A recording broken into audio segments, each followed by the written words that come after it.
Welcome to Make It Happen with me, your host, Maggie. I am not gonna lie to you. When I sat down to write the bones of today's episode, I got a bit overwhelmed. And not because I don't know what to say, but because I pretty much want to tell you everything that I know and believe about fasting. But obviously, me telling you everything there is to know about fasting defeats the purpose of this podcast. I created this podcast to simplify topics that can feel overwhelming, like fasting, by narrowing your focus and providing tips that are not only attainable, but impactful. So today's episode will do just that. I have been a fasting fangirl for years. I started adding it to my nutrition toolbox sometime in 2013. Since then, I have read tons of books, articles, and research on the topic, and I have critically looked at that information and paired it with knowledge of nutrition that I have from my degree, continuing education, and sheer passion to learn all that I can. It is fascinating to me and such an impactful tool for healing, for weight loss, focus, and so much more. I've shared this info and strategies with my crew and have seen their incredible progress and joy from applying it to their own nutrition journeys as well. On a quick side note, joining my crew means that you gain access to all of my new 15-minute workout programs that have launched after Series 10.0, my Miles with Maggie audio instructed endurance program, live workouts each and every month, nutrition resources, including 2 in-depth intermittent fasting courses, monthly fitness groups, and probably most importantly, 24/7 support from the most supportive and amazing community you will ever be a part of. So that's just a quick side note, but important to mention in case you're new here and you're like, what is your crew? So there you have it. Okay, so back to fasting. Yes, there is a lot of information out there about fasting. Some of it is great and some of it is BS. So today I am here to help you break it down. So first, what is fasting? What benefits are there? Like, why should you even consider trying it in the first place? And how can you start? Because it is simple, despite what your brain might be telling you. Now, the key to kicking overwhelm is looking at the big picture and then diving deeper from there if you want to, of course.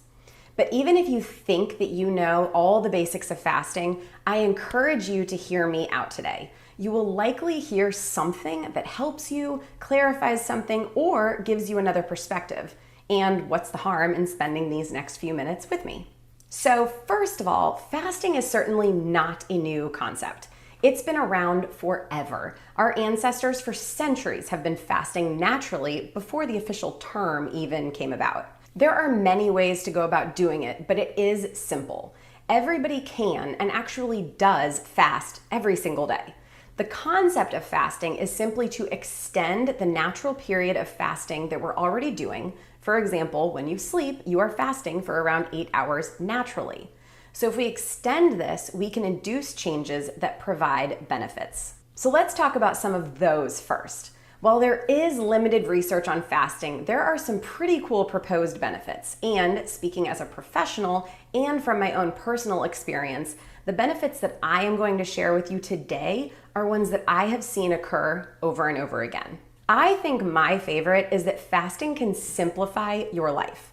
This one doesn't even need any research to back it up. It is just flat out true. When you spend less time eating, you spend less time worrying about eating, less time prepping meals or cleaning up the kitchen, and have more time to devote to life. I love to eat and I love food, so please don't get me wrong or jump ship thinking this episode is going to tell you not to eat. Quite the contrary. Food is fuel and we need it, but I think we can all agree that simplifying our lives is a good thing, and fasting is a really cool and powerful tool to help with this, especially if you've historically eaten several small meals throughout the day. Fasting can help to increase your metabolism. Yes, you heard that right. This isn't the first thing that people think of when they hear fasting. In fact, it's a pretty common myth of fasting that it will slow your metabolism. You don't eat and yet your metabolism speeds up, excuse me? That is the opposite of what we've pretty much all been taught our entire lives, but it is not BS. Fasting is also free, which I personally believe is one of the reasons we don't hear more about it. No one is making tons of money off of it. It can also lead to increased fat loss while maintaining muscle mass. And it can help to improve blood pressure, resting heart rate, and regulate blood sugar levels. And contrary to what you might think, fasting can actually help to control hunger and improve both focus and concentration. It can even make you feel more energized, be it for your workout or just for life in general. Fasting also helps to get rid of old, weaker cells through a process called autophagy. Think of this as your body's cellular recycling system that helps to keep our body functioning at its best and resist disease. Okay, so now that you have a quick list of benefits, let's go over what fasting is simply. The term fasting simply means compartmentalizing two windows. One window of time when you're fueling or eating, and a set window of time when you're not. Right now, if you eat breakfast, lunch, and dinner, you might eat breakfast at 7 a.m., then lunch sometime in the afternoon, and wrap up dinner around 7 p.m. This is a 12-hour eating window, and of course leaves the other 12 hours in which you're fasting, as long as you're not consuming any calories with snacks or drinks, of course. If we extend this window, we can experience more benefits. I am not going to tell you that fasting aggressively is for you. That is not my place. It's not for everyone. But I will say that the benefits of less snacking and giving your body more time to not be in a fed state, and therefore digesting foods, has its major benefits. And here's why. When we eat, our bodies are focused on digesting and absorbing nutrients from food. Our blood sugar levels and insulin levels increase. This communicates to our body that we have fuel coming in and that we need to use it for energy now and store the rest for later.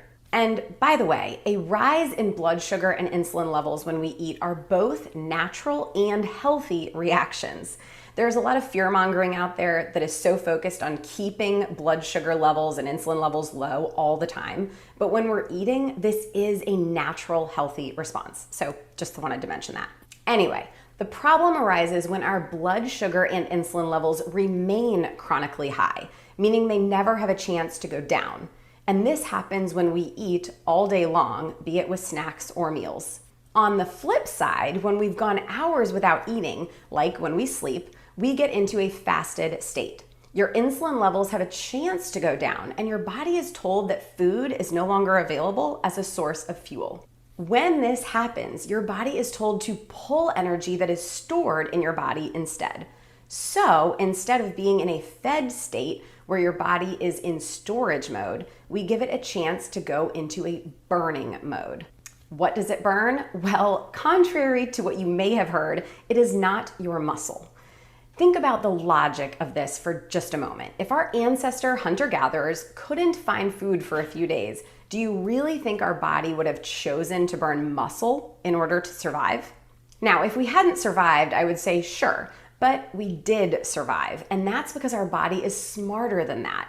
It recognizes that food isn't coming in and goes for energy that's stored up, and that is fat stores. That is literally what our fat stores are there for, energy. Our body wouldn't be so silly to store energy as fat, but then burn muscle when it needs it. It just doesn't make sense. When our body senses there is no fuel coming in, it's going to reach for stored body fat for energy.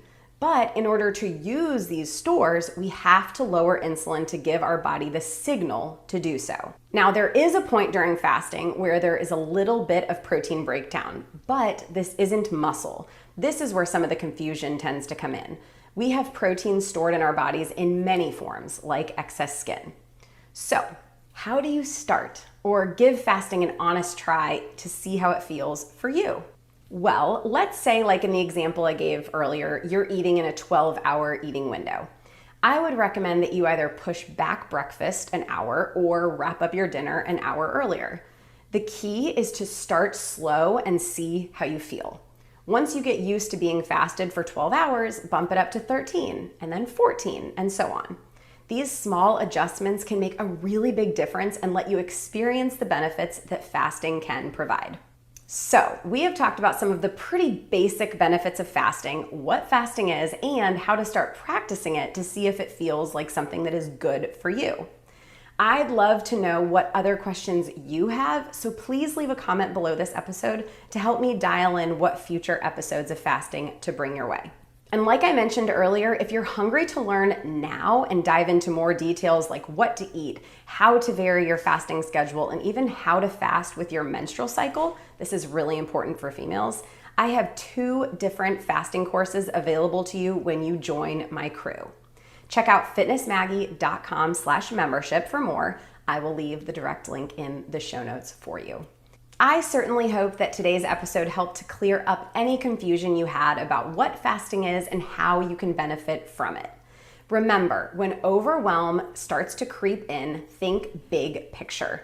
It is way more important and useful. Until next time, folks, take a deep breath, keep it simple, and make it happen.